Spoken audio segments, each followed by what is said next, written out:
Goodness, it is Sunday of President's Day weekend. Do you know where your president is? Do you know where my president is? I know where we are. We're at 1714 West 7th Avenue in Ybor City, where it all began, and we're about to jump into the rotation. Cue the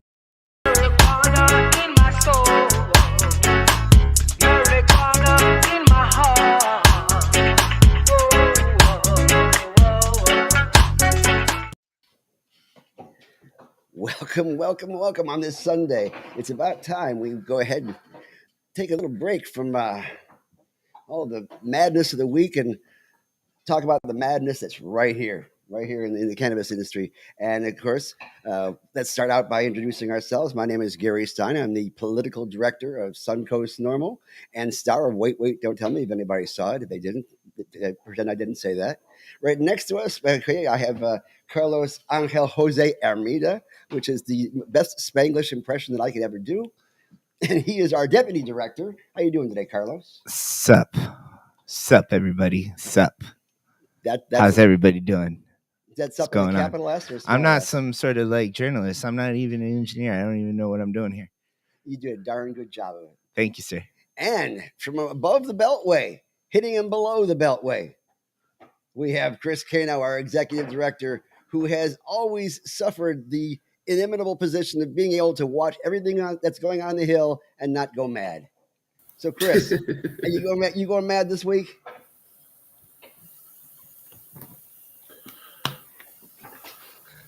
Can you hear us, Chris? Hey, Chris. I can hear y'all. I'm trying to figure out what is going on with my computer here. Well, it's probably messed up by the war on drugs. Yo, you know what happened the other day? The Dare was like right on 7th Avenue. I couldn't believe my eyes. They're like all about mental health now. I don't trust them with mental health. They screwed up drugs, you know? Oh, no, they didn't screw up drugs. They did a darn good job on the drug trade. In fact, more people became more aware of drugs from the DARE program than they could have learned on their own. I definitely learned how to buy weed by the DARE program. That is right. The DARE program helps learn how to buy weed. Yeah, you hear that DARE officer come in front of the classroom and say, you know that guy in the corner sitting there with the shoe hanging over there? Don't go there because that's where the drugs are. So if you want to avoid drugs, don't go to the guy on the corner with the shoe hanging over there because there you can buy drugs and you don't want to do that. And guess what they did? Young people, as they normally are, they started doing more in the way of drugs. Well, it's not unusual that a government program actually does exactly the opposite of what it does. And I made fun of the war on drugs just a moment ago, but it actually has not been a war on drugs as much as been a war on people, and it's been a war for drugs because it's actually created more crime and more disillusionment by making it illegal. Now we have a bill coming up this session that is never going to get into its first committee, done by Representative Joseph. And basically what it does is what other states have already done in decriminalizing all drugs. And people saying, why would you want to do that? And it has to do with what is a theory called harm reduction. Basically, you're taking the control of the drug trade away from the criminal element and giving it back to doctors and pharmacists and people who can actually prescribe it properly or monitor it properly. And possibly we can get involved with those folks who will basically at one point in time do anything for their drugs, including using broken crack pipes to try to smoke. And people are getting burned, they're getting cut. And yet they still continue to do it. And so the government and the HHS actually put out a program that included giving clean pipes to addicts so that they wouldn't get burned by that. Is that what we're going to talk about this morning? Clean crack pipes by Joe Biden? No, I just I wanted to throw that out there because are we the crack organization for reform of crack? Well, there was a laws. There was a crazy new rumor out there that the government was putting out $30 million of crack pipes and delivering it to the black community to increase crack usage. And that, of course, is exactly the opposite of what they're actually trying to do. They're trying to gain the trust of those people out there on the streets by saying that we can give you a safer means to help get you into treatment, perhaps, and get you off those drugs that do have high addictive properties. Now, that is not as much the issue on cannabis, but it is an issue on other drugs. Well, what a great segue. Today, our guest is Moriah Barnhart. Yeah, in the secret square below me, having absolutely nothing to do with what I just said. Everybody knows why we went on a rant about crack pipes, and that wasn't the intent for today's show. No, but the thing is, you told me I had to be my best behavior because Mo was coming, and that I need to hone down anything that would be had to be untoward. on your best You said that- behavior. well, you said that you were going to be on your best behavior. All I said was, "What's up, Gary?" And you said, "Don't worry, I'm going to be good." Yeah, and that's cool. That's whatever. But I just would like to let people know why there is like a box on the bottom of the screen that's has Moriah Barnhart in it. What's up, Mo? Not much. I can see why you needed me on the show today. Nowhere else I'd rather be right now. It happens. It was Gary a long starts intro. saying things, and I don't know where we end up, but it ends up for like a colorful show. You know what I mean? I mean, we're totally unscripted here for a reason. So I'm not certain what it is yet, but it's true. So first off, Moriah, thank you for being on the show today. Absolutely. And second, Moriah, I thought, just to let you know, this is to let everybody know this is an impromptu thing. I just like texted her this morning and just said, "Hey, be on the show today. I'll send you the link in a little bit." And she was awesome enough to be on the show today.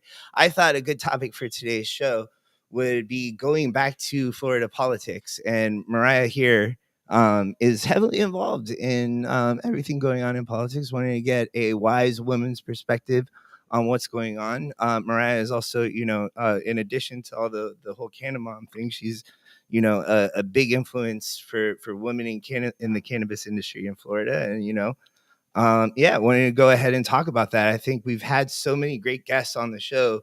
We need to get back to Florida. And he used the word "wise" in his topic because I think that's a segue. So if you want to go ahead and run with that, let's start with that. Yeah, so WISE Florida is the Women's Initiative for a Safe and Equitable Florida, and we're kind of creating a blueprint, hopefully to go much farther and have federal impact. But with Cannamoms, we saw so much success pulling at heartstrings and then matching that up with the science. And we're just kind of moving to a broader, this isn't just about my daughter. It's not just about sick children. This is about everyone. This is about America. This is about our society, our communities, our neighbors, our children. And cannabis is not deadly, but prohibition is. And the war on drugs, as you all were just discussing, has been so harmful that I really think the moms need to start coming out, not only being educated on how harmful this has been, but then educating our neighbors, because as moms, that's what we do. I mean, even when it comes to alcohol, one of the biggest influencers out there are the Moms Against Drunk Driving. They along with Students Against Drunk Driving, have done an immense amount to help curtail teenage drinking and driving. Well, even alcohol prohibition relied heavily on the advocacy and lobbying of mothers. And then ending alcohol prohibition, a lot of those same mothers who are at the forefront of implementing it realized the mistakes and then were protesting prohibition and bringing it to an end. And so I think we've seen throughout history how impactful this demographic is, and why no one really touts that power is because it kind of surpasses most other demographics in terms of how impactful it can be. And so the only opposition really left is, what about the children? So if we're addressing that head on, and instead of fearing for our children, we're saying you should have already been fearing for our children. This has already been harmful. Cannabis itself is a safe plant, but the lies that have been spread through the DARE program and since the war on drugs was implemented, we know now that those harms are almost irreparable. For many people, they have spent their life in prison. They're dead. They've lost fathers. They've lost children. You have 7-year-olds being shot to death on their couch in no-knock raids. Everyone should be up in arms about ending prohibition. It's interesting that the two major political movements, besides antitrust at the beginning of the 20th century, was not only suffrage, which was making certain that women had a voice in government and a voice in our representative government, but also temperance. And temperance, even though it was a issue that affected everybody, it was led by a cadre of very strong women who actually went out there to try to change things. And yes, it was changed in the wrong direction for a couple of years. And we learned that because making alcohol illegal made crime grow, which was basically what I was talking about just prior to that. I was getting a segue to it, but I was taking so long to get there. I understand how you were getting upset. But that's something about crack in between. You know, like the first part of the show, not the best time to do a rant, Gary. I'm just saying, like, maybe we should just like get things started first. That's why I had you get going on crack pipes and stuff like that, man. Like, I want to talk about crack pipes, but still, you know. Well, I will say in regards to Florida being my home state and starting in my own backyard, we've just seen a lot of repetition, and you can't continue to repeat failures. And so I think that, you know, as a mother of a critically ill child who's still been on chemotherapy for, 9 years almost this year, I really wouldn't have openly taken the position of having to stand at the forefront of that fight. But I think when you see repeat failures and no one stepping to the plate to shake it up or to do the things that you see are outpoints, fulfilling voids, I really think that it's time that the moms come to the forefront, educate our communities, make this about awareness and end prohibition here. So, Moriah, we're like less than a month away from the Florida legislative session from being over, right? What would you like to see happen? Where are we at now in the session? Where would you like to see this session go? I feel like media needs to be more involved. So we know that a lot of these bills introduced weren't meant to move and or can't. So I think that we need to be hopeful. We still need to be writing in our legislators. There is one thing that Florida Can's been really good about bringing up repeatedly is that we need telehealth. So a lot of the people for whom the medical marijuana program in Florida was created are disabled. They're homebound. They're bedridden even. And requiring them to travel whatever the distance is between their home and the first doctor who's actually certified to recommend cannabis is it's ridiculous and it's harmful. And so when we're pushing for adult use, these legislators need to realize that they're getting us one step closer every time they make this medical program more difficult, more costly, and less accessible, really. Now, so on now that, I would say, let me be more clear. I'm very tired. I haven't slept. Let me be more clear. So we need to be writing in our legislators about telehealth. I think that's the most we can hope for out of this session, but that's not to say that we can't get more out of it. We still need people to feel hopeful, to be writing in so that media will pick it up, so that people can be educated that the medical program is not working, that it's not enough, and that there are social justice issues involved with ending the program there, because there are still going to be people disproportionately harmed until prohibition is ended altogether. So I think in the next month, and then in the months following that, the most we're going to see is media and awareness and education, which are extremely important if we are actually going to see adult use by 2024, which is very realistic in Florida. If we don't continue to do the same things we've been doing, replicating failures, change it up, and come in with a new perspective, reaching mainstream and the community both, bringing the community together. That's been a huge outpoint. The community hasn't really agreed on anything thus far. So bringing the community itself together and then going out to the mainstream, raising awareness and educating on what the harms of prohibition have been, how deadly the war on drugs has been, and letting legislators know, if we don't let them know by next year that the mainstream is taking us seriously and we have a very good likelihood of getting a ballot initiative passed, they're not going to feel cornered into passing legislation. I've been told year after year that they watch who we allow to self-proclaim as leaders in this movement, and then they go home and laugh. They don't feel pressured into passing anything because they don't feel that we're getting very far. So if we come together as a community, unite, and show them that we are going to get stuff done, they're likely to move stuff along in Tallahassee.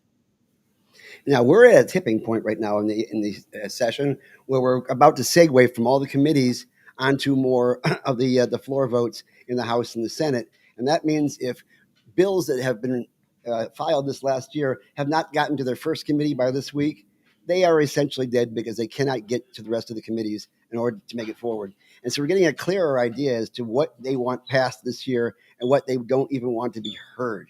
And that, I think one of the most heinous things is that these bills, many of which were not necessarily meant to pass, they were at least meant to start the conversation.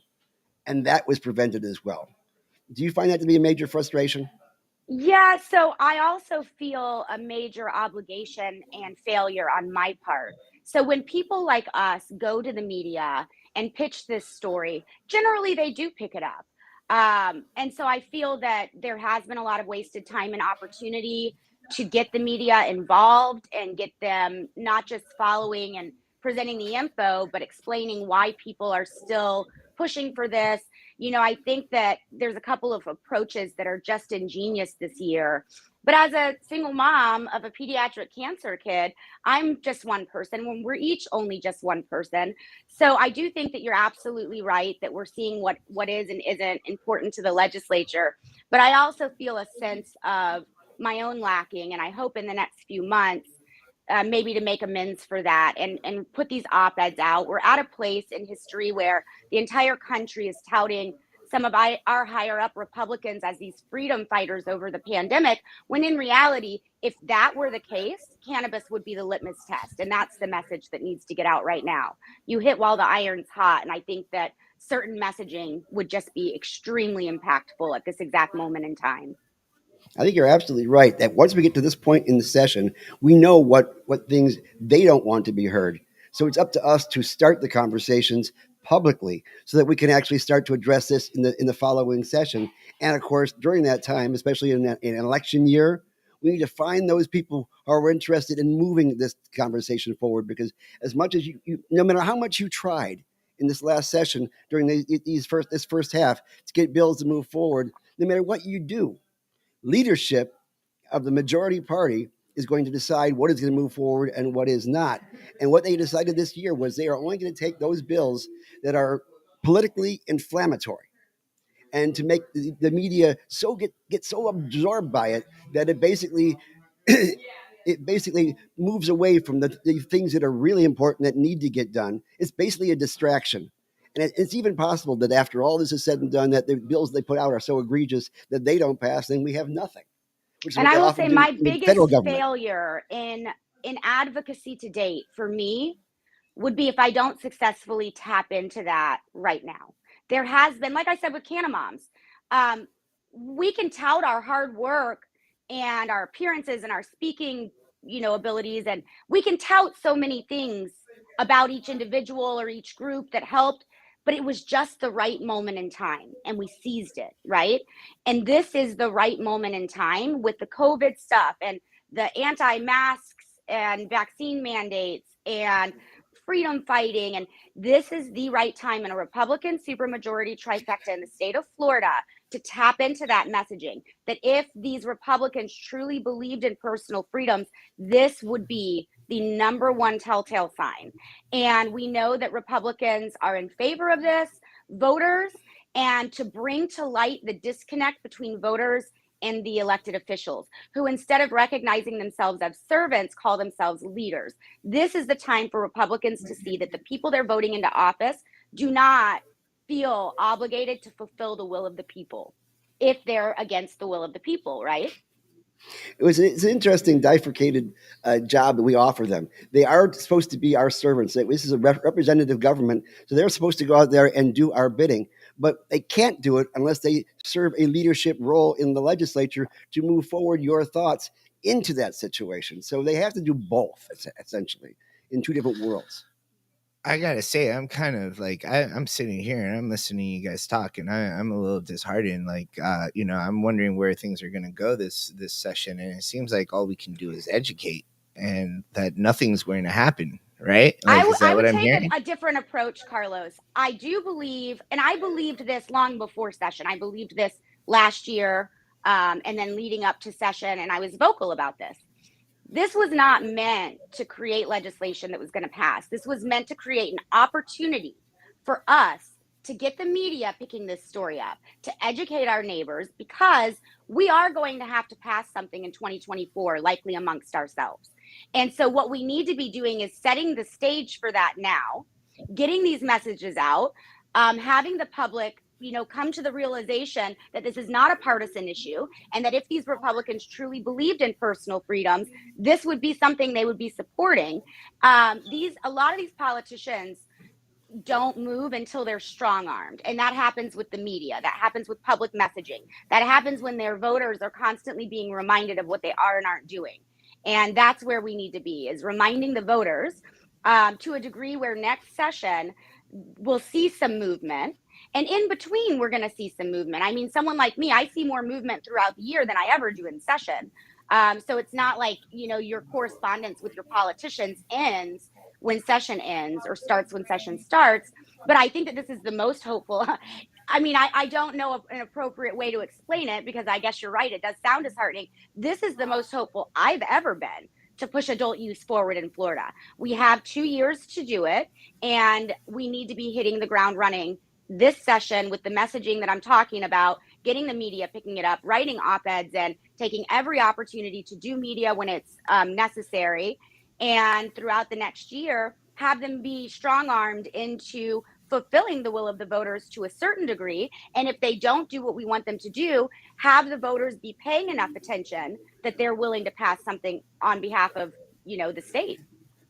If I had to pick one particular positive thing that's been happening over the last year, is that red states, not too far from Florida this year, are actually taking on the topics of actually moving forward with medical programs, moving forward with adult use programs, like Mississippi, like South Carolina, where these are states we would never have thought that would be ahead of Florida. But right now, they're jumping ahead. And that's got to have some kind of impact on the legislation here in Florida. I agree. Well, Gary, what we're seeing though in those states like South Carolina and Mississippi is the same thing we saw here in Florida, a very limited program where they don't want to have people have access to flower. They don't want people to have access to grow it at home. They want to control it very tightly. And what we've seen is that from a law enforcement perspective, that is being used as a crutch in order to allow certain entities to essentially bribe their way or graft their way into the industry and corner the market. Call it lobbying if you want, but the corruption trial in Tallahassee most recently will tell you that it's not lobbying, it's corruption. So I would be remiss not to mention exactly what you're talking about. When I am so tired, not having slept and being sprung on me at the last minute to do this show, part of the reason I'm so hopeful at this moment in time is that our market is doubling. And whereas you might have seen licensees previously who rested on their laurels and felt that people were going to shop at wherever was closest to them, you're going to see a lot of new MMTCs coming in, one, for their own personal vested interests. They want to see adult use because they understand that the time frame for actual profit is in those few years that our market is still closed, but adult use is coming. And then two, there's going to be a lot more competition. And because of that, people are going to want their names known for things that the community supports to get more consumers to purchase from them. And now, when they first put the bill forward on 1040, 1030 rather, they had said that if we had a full medical program that was associated with Amendment 2, we would have a market of approximately 550,000 people. And we are way beyond that right now. But we can still see that without reciprocity and other issues and expansion of existing conditions, we are going to reach a plateau in the amount of people who can be in the market and access the market. And so, therefore, those people who are the capitalists out there in society, the multi-state organizations, and some of the MMTCs that are out there right now, they have to start thinking the only way their market is going to continue to grow is if we do have adult use, or at least reciprocity. But they're fighting that as well. Yeah, I think that we're going to slowly see this session and next telehealth and reciprocity be major issues. And once we're hitting that plateau, which we already likely are, it's not moving as fast, right? The growth isn't consistent anymore. So once we're hitting that plateau of medical, and a lot of people, what they're finding now that the numbers are in is exactly what we said all those years ago. People are getting their medical cards to feel that sense of protection while not actually purchasing from the MMTCs.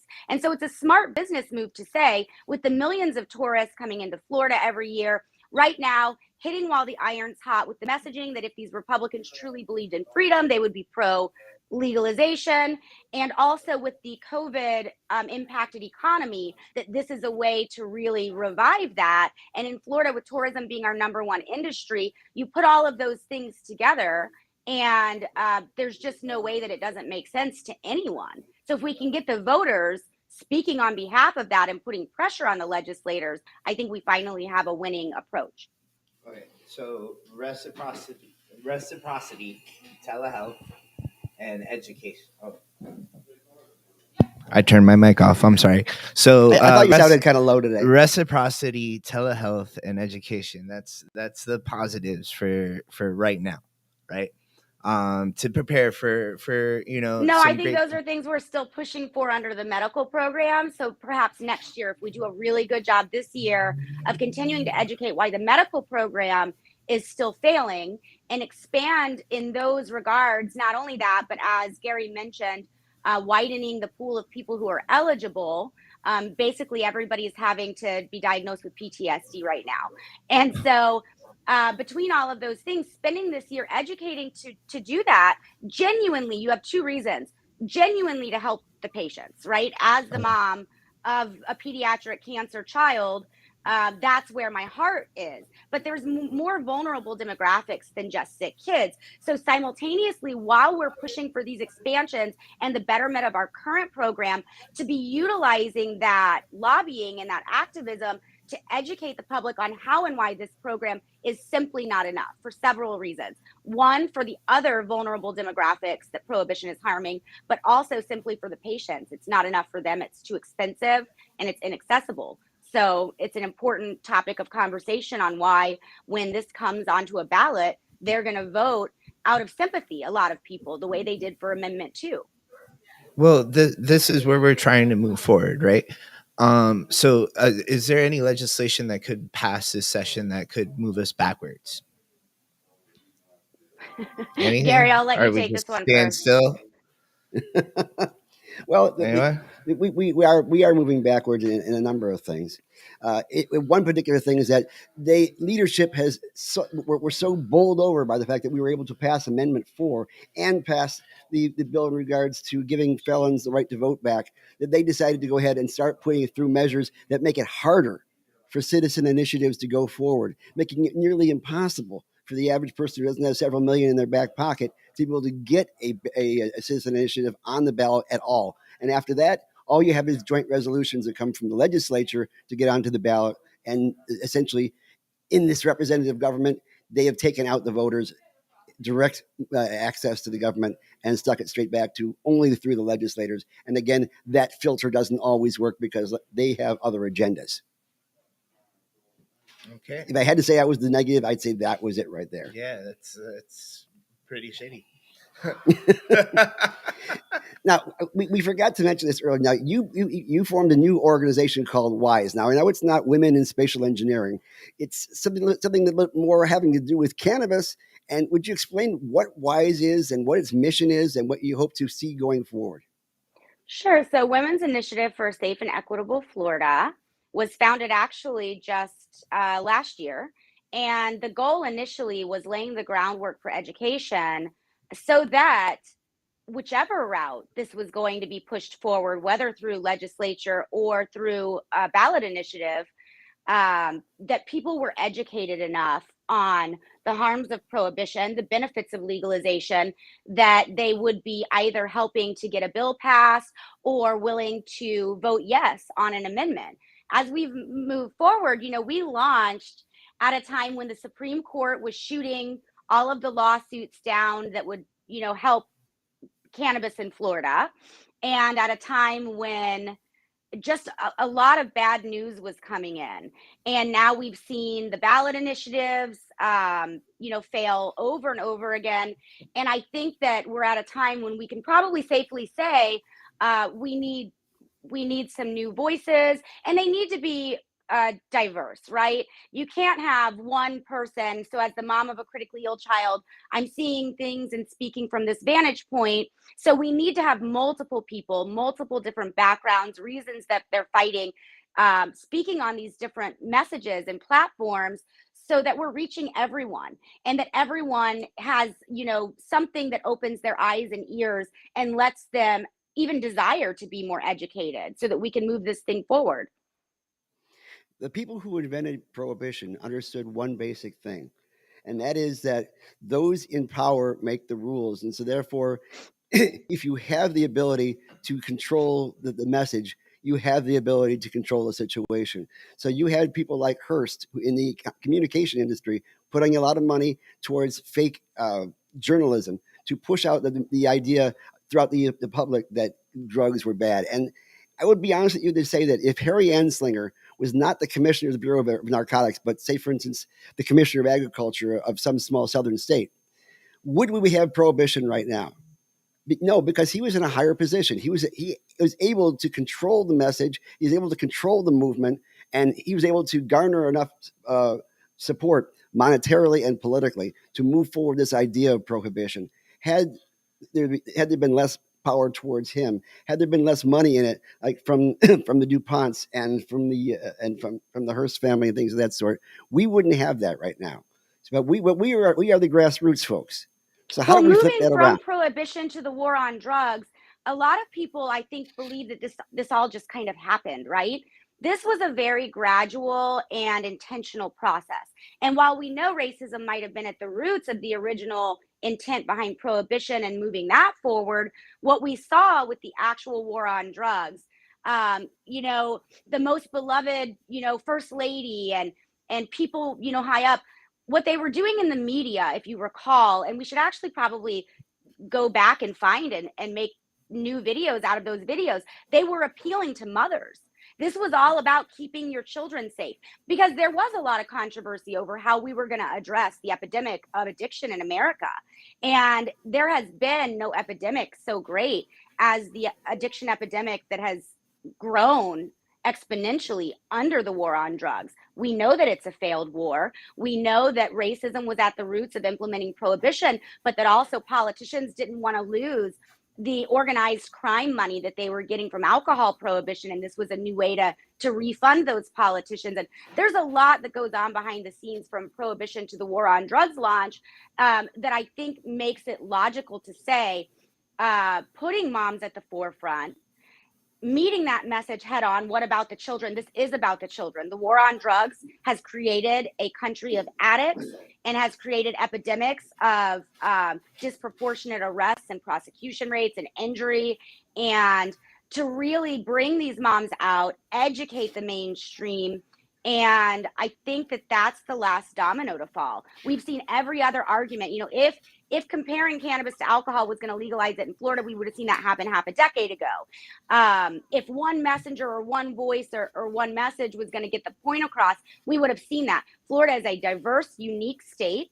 I think, there are a lot of people who want to dispel that. And you see repeatedly that that's not successful. And so that is a true statement. We need to be addressing multiple demographics in the state of Florida.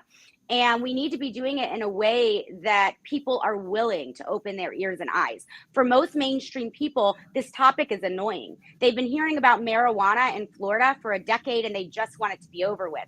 So if we can tap into those people and say, this is why you're still hearing about it. The medical program was never sufficient. It's way too expensive for most people with disabled children, people who are disabled themselves, disabled vets, etc., and tap into that demographic to let them know why they're still hearing about it. Continue the education process until it's on a ballot in front of them. And then when they're going to vote yes or no, our messaging from now until then will really hit home with them, I think. Now, of course, you have to realize that the other side has their fair share of female advocates. If you look at a lot of the people who were involved in Drug Free America, for instance, if you look just at the chapter of Drug Free Manatee, you'll see that most of the management there are female, and most of the messengers out there are also women, and so they've tapped into that. And right, we're fighting fire with fire. We've seen that was the only leg the opposition had left to stand on, was what about the children? And it was also interesting to note that DARE was exactly the opposite. It was a lot more testosterone driven. And no, that's not true. So it was in, just like the Florida industry, they use women as like token. All the women who worked to get the program built in Florida and whose stories, pulled at the heartstrings, those women are still at the forefront in Florida, but they're token now. So a bunch of men came in, bought everything, and then placed those women in like marketing positions or, and so that was the same with Dare. Was, you can say that it was testosterone driven, and it was behind the scenes, because it all comes down to capitalism, right? Everything in this country comes down to numbers and economy. And so men were running the show behind the scenes, but the heartstrings that were pulled at, the reason that Dare program was in every school, and the reason that they got access to children the way they did, all of that was through mothers. And so that was the advocacy. We're kind of trying to replicate that type of advocacy, but rather than just be puppets for some guys behind the scene who are, trying to make money, we're actually creating the platform that we as women are going out and speaking to our communities on behalf of. Now, we have to realize that racism was not necessarily the impetus for prohibition. It was a tool that the capitalists used in order to make it happen, because it pulled at those heartstrings. And for that matter, unfortunately, many people have used the power of the female voice as a tool, as a means to the end, and then they used folks as tokens, essentially, as opposed to it being a female-driven organization. And that's what I was basically getting at in regards to Dare is concerned. I think that when you use something as a tool, you don't have the proper usage of it. And well, or you're these misguided mothers. If you're really a mom who's genuinely concerned about your own children and your neighbor's children, you can't help, at this point in history, there is no way not to see the numbers. The statistics are there, the information's there, the education is there. It's at our fingertips. And if we're genuinely concerned about the children in our society, there can be no other logical end conclusion than that the war on drugs has to end. And first and foremost, prohibition is right at our fingertips. Cannabis prohibition is the easiest first domino in that series. And I think it's interesting, even as women come in, I'm the first voice many people have heard say, we can't end federal prohibition. We can't legalize federally. The DEA even cites in their petition denials that global treaties don't allow us to deschedule past a Schedule 2, and which would be extremely harmful for all of us. And so I think we've been being played around with long enough from both sides, the pro cannabis and the opposing cannabis, and behind the scenes, not everyone's goal is just to end this, to help our children and our society and move forward. And I don't care that it's capitalism and people are making money off of it one way or the other. I just care that it gets done. So however that needs to happen, I think this is the first time we're seeing a truly women built mission and women carrying out the messages as well. So rather than most times that you see something that's very women oriented and women at the forefront, a lot of the times you're going to find some big male voices behind those women. And while, don't get me wrong, I'm sitting here talking to you guys, I work with men all the time. When Sally first introduced me to Steve Fox, he jumped right in and was excited to take this on. And so we need men and we love men, but we do want to make it clear that this is a women formed, women created, and women run mission and message, because it's really important that people know we really are mothers who are scared for our own children and other people's children. What do you see as why is this mission going forward? What are your short-term and long-term objectives?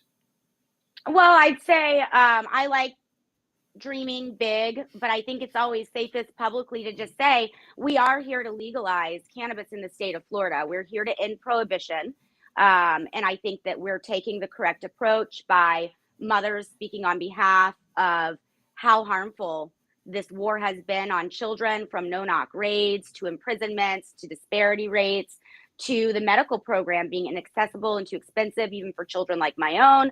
I think that with all of those different messagings coming from different women and different demographics who, might support or oppose cannabis prohibition for different reasons. I think we're on the right track. Finally, I think this is the shakeup that Florida needed, and we're just at the right time to be talking about personal freedoms and economy. And those are such huge points of prohibition versus legalization that this is just the right time in history to get it done if we have the right people sending those messages out.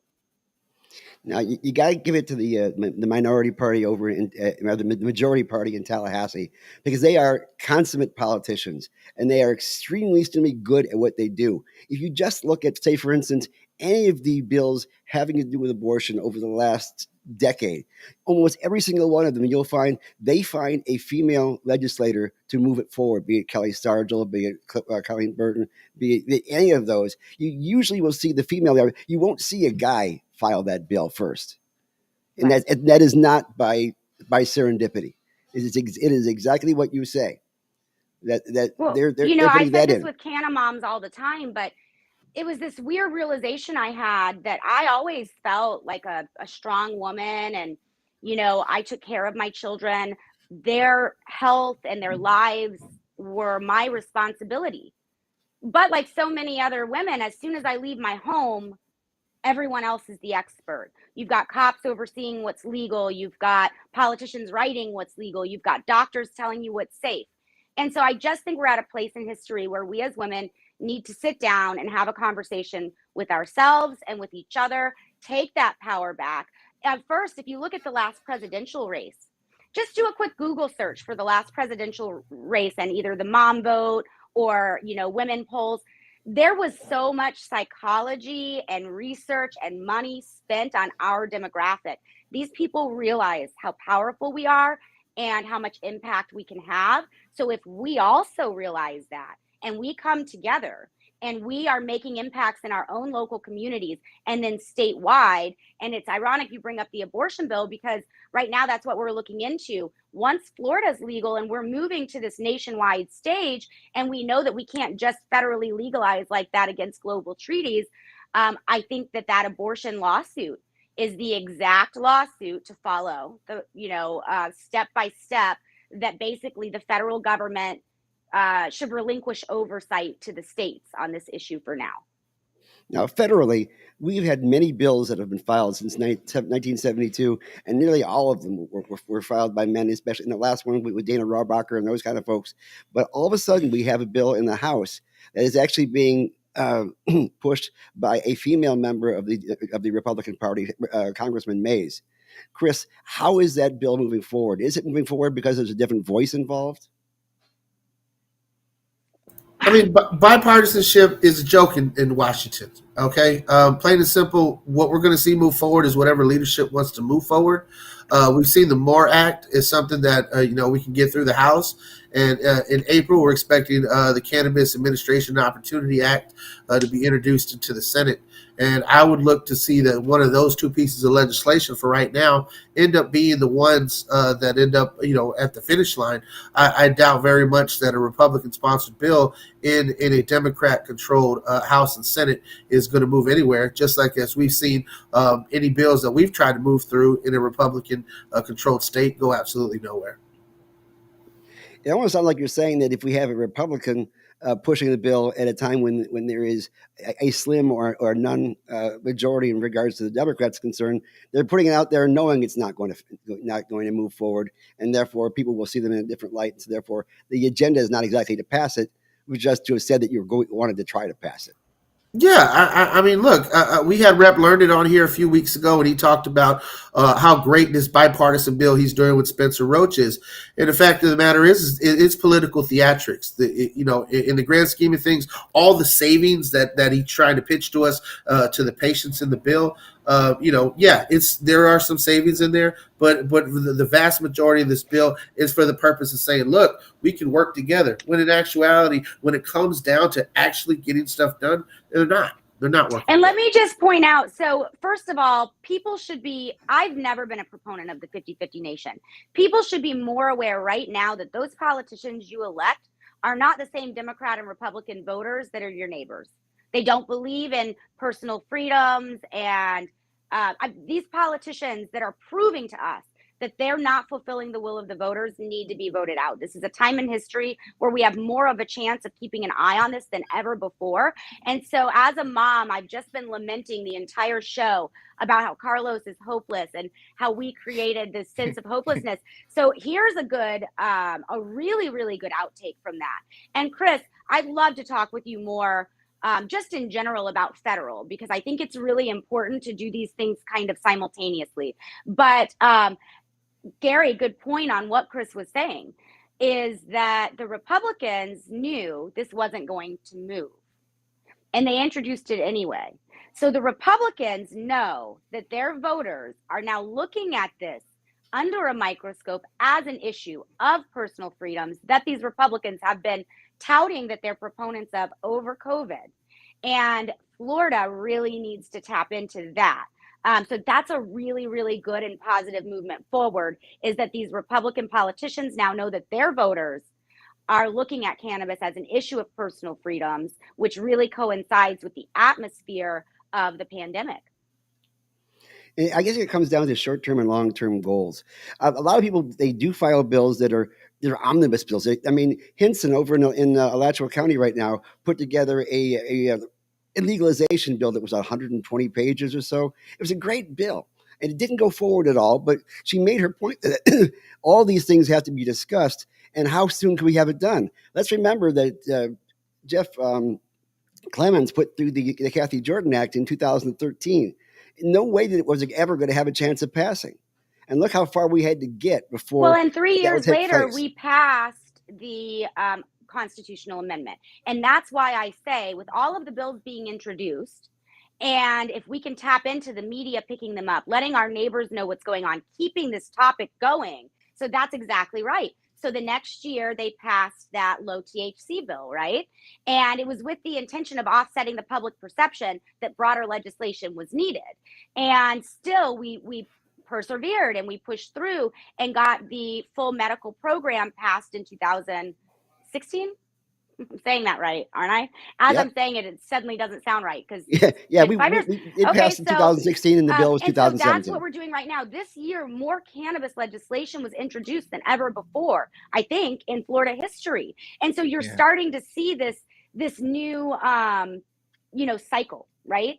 And so all I'm saying is, you can be the best spokesperson and have the best messaging and PR and all of that, but if it's not the right time, it's not the right time. And so hitting right now, while it's the right time, the pandemic atmosphere of freedoms and a Republican supermajority trifecta in the state of Florida, now is the right time to hit this for personal freedoms, for economy, and then on the other side of that, for the things that we discuss, from maybe social justice issues all the way to patients not being able to get access under the current medical program. So is Wise positioning themselves in a certain way to go ahead and move forward with your agenda in a certain pattern? Is there any particular way you plan on moving forward? Is it through more legislation, more lobbying, more education? Which way are you going? Yeah, and so we, just like with Cannamom, started out doing all of the above. And I think that it kind of took, the Supreme Court shooting down those lawsuits, it was just like one hit after the other right at launch last March. And so now, as we're coming up on our first year and we'll be transitioning the board, I think that we've just garnered so much insight. Which MMTCs feel that they have to be competitive, which feel that they genuinely want to help the consumers who are paying their bills. You've just seen all of these different things. Which legislators are willing to actually work on meaningful and impactful bipartisan legislation, and where this is going in regards to a potential ballot initiative needing to pass in 2024, and what needs to happen between legislation and education over the next year, because we have this session and we knew what was going to happen. It was all kind of known in advance. And now if we can start hitting the media, picking this up and being interested in it for the next year leading into next session, hit next session hard, then we know where we stand, and we can spend, the time after that educating voters on why we're putting out what we're putting out, what the legislators have and haven't done, and getting them, basically to sympathize with us, those who aren't interested in cannabis and could care one way or the other, talking to them about how the economy was shot and how this is our chance to revive that, talking to them about how, you know, these Republicans who are anti-cannabis can't possibly be proponents of personal freedoms, and just really getting them to see that even if you don't personally care about the issue of cannabis, it affects our entire society, and more particularly our local communities, our own children, our school systems. And so we should all be heavily interested in the outcome. I mean, it's quite true because cannabis issues, we always say it's all about having patients access to cannabis. And that is definitely a driving force. It was my driving force to get started in the first place. And yet, another important idea is that if we don't also look at legalization, we're looking at taking a medicine, putting it underground, and again, letting the criminals take over the industry. Now, I'm not going to call the legacy market criminals. They're not. They're basically, they were trying to do what they could do under the laws they currently had at that time. And the criminals taking over the industry are the ones who have bribed city council members. The criminals taking over the industry are the ones writing campaign donation checks, Gary. Let me say something a little controversial. So I would like to interject something a little controversial because I do think that this is important moving forward too. There is two subsets, I would say, of the quote unquote black market. So the legacy market is who we see as just people who believe in freedoms and really knew from the start that these laws were silly, and they've been actually instrumental in, you know, helping not just their local communities, but these are generally good people, right? There is another side of that. And you got mainstream trying to call it all bad, and then you've got the cannabis community trying to call it all good, and it's just not that way. There is an organized crime funding that comes from prohibition. And that funding also funds sex trafficking of children, using children to import drugs, using children to sell drugs. I mean, there is a lot of harm from that side of things. And so while we should be clear that, you know, our current industry should be thankful to the legacy market, incorporating them in the growth of the industry, and we all, you know, should be thankful for the people that came before us. But there is another side that I think if we're going to move forward with mainstream opening their eyes and ears and being more receptive, we do have to acknowledge that other side, and that the war on drugs and prohibition have funded some of these very, very ugly organized crime, sex rings and child sex rings. And it's important because that's where the money comes from for those kinds of things to become organized. Originally were drugs, and the government knew that, and the government was making money off of that. The same politicians who were taking money from organized crime for alcohol prohibition continued to be paid under cannabis prohibition. Let's not forget that Al Capone was not really a drunk. What he was somebody who understood that it was a criminal enterprise that he could make hay on, and because of the fact it was illegal. And so therefore that became the norm. Once we had prohibition, all of a sudden we had alcohol related crime. Also, Gary, just to point out, Al Capone was not arrested for actually getting caught with any weight on him. He was not caught with a body. He was caught for tax evasion. Well, absolutely. The legislature is basically the keepers of the purse, and they have found out that oftentimes they could use that as opposed to other somewhat morally subjective ideas that to go ahead and put people in prison. So it was a solid way to actually put them in prison without any consternation or corruption, because at that point in time the IRS was a little bit more ideal. And speaking of the IRS, that's one of the reasons why folks in the legal cannabis industry have been pushing for the Safe Banking Act to become a reality. And so, the Safe Banking Act, although it's not a standalone bill, has been added into the American Competes Act, which has passed the House, and now it goes on to the Senate. So asking, our senators, asking Rick Scott, asking Marco Rubio to keep the safe banking language in the American Competes Act, so that way we can have a legal cannabis market that is legitimate, that essentially you don't put yourself at risk of being an entrepreneur in this market and ended up getting busted by the IRS. Much of the way we saw Steve D'Angelo and Harborside Health have been fighting for many years, having a legal cannabis market and having to deal with how you pay your taxes when it's federally illegal. That's an interesting segue to something we want to bring up here, just in the middle of while we still have a lot of folks have their eyes on us, and that is we have somebody who is an icon in the legalization movement who didn't necessarily start that way, but moved forward on that, and that is our special guest that we're coming up on March the 2nd. How's that for a segue? I like that segue. And this is Tommy Chong, and I want everybody to listen to me on the Rotation Podcast. I went too early. No, I think that's just fine. That was for shock value. Now, Tommy, we're not going to go too heavily into his history when he's here. We're going to talk a little bit more deep subjects. But he started out as a musician, went into becoming a comedian, and then went into becoming a movie star. Not necessarily thinking that he was there to change the drug culture, but just to enjoy it. I'm gonna turn. Pardon? What happened? All right. Okay. But as things went on, because of the fact he was a popular icon at that point in time, he realized that there was a voice involved.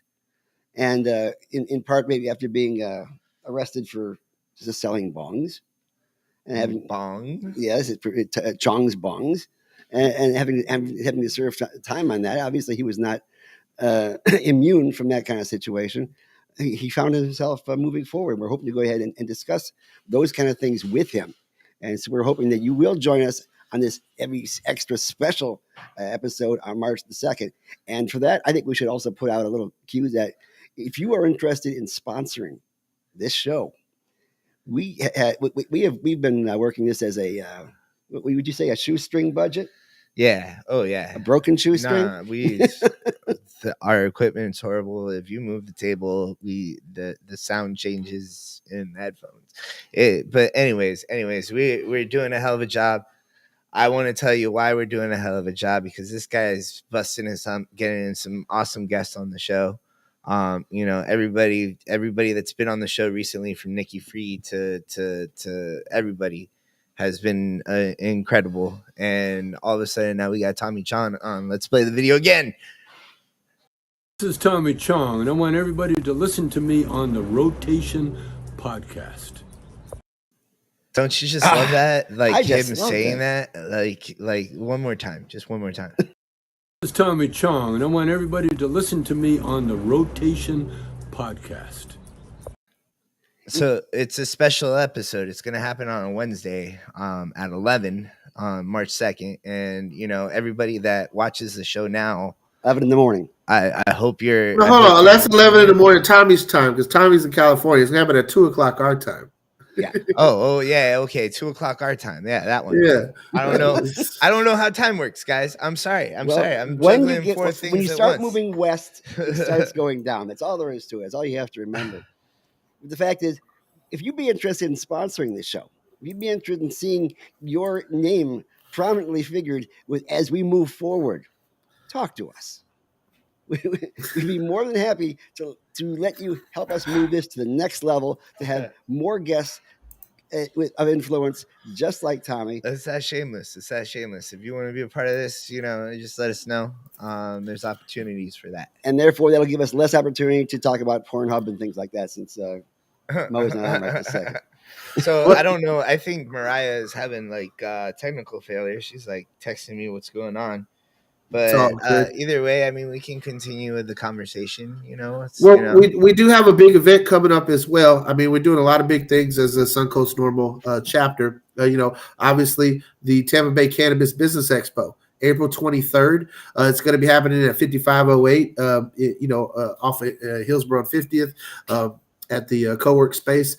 And if you're interested in becoming a vendor or a sponsor of the event, you can visit our website, suncoastnormal.org, for more information, or you can email us at info@suncoastnormal.org. Again, this is going to be the largest cannabis business expo this spring. You want to be a part of it.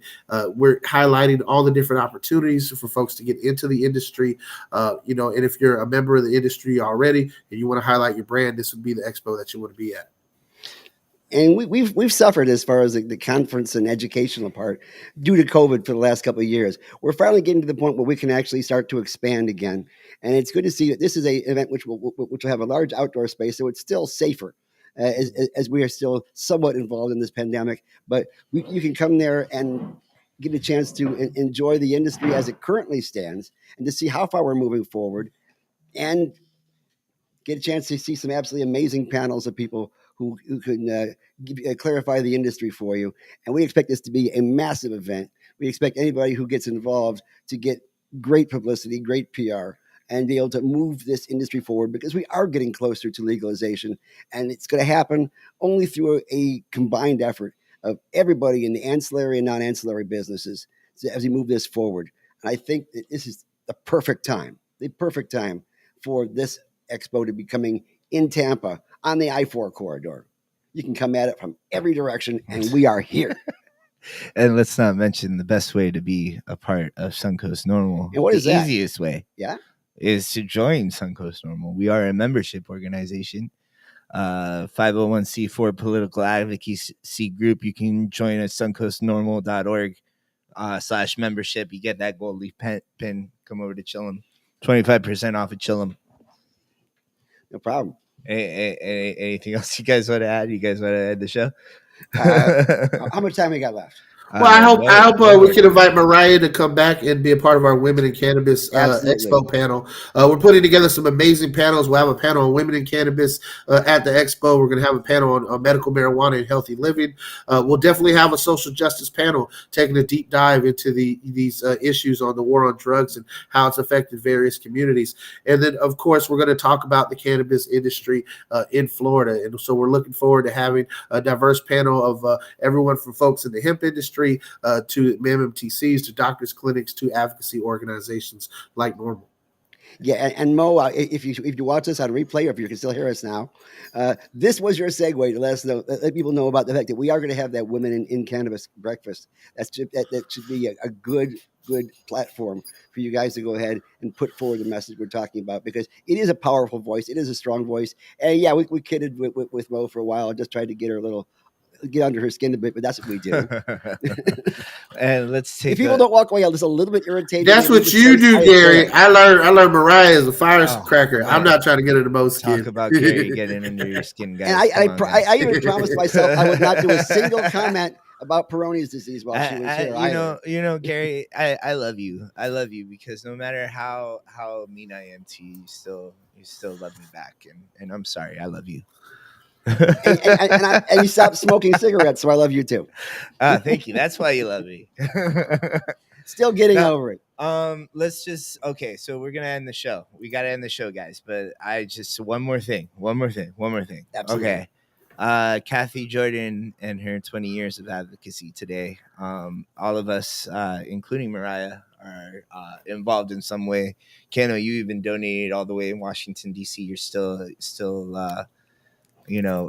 put money out of your own pocket to make sure that NORML was involved in the event. So you said some Bitcoin, right? Chillum's evolved in I don't know, an NFT? How does that work? I have no idea. But Chillum's involved in the event as well, and I'm going to be going. I think I need to register or something. But this gentleman here will be speaking, and I believe Moriah is going too. So we're all involved with it, and we're 20 years of advocacy for Kathy Jordan, and I think that's just an incredible thing to say, because it's 20 years of advocacy with ALS. So it's humbling to even though I was upset the entire time of this show,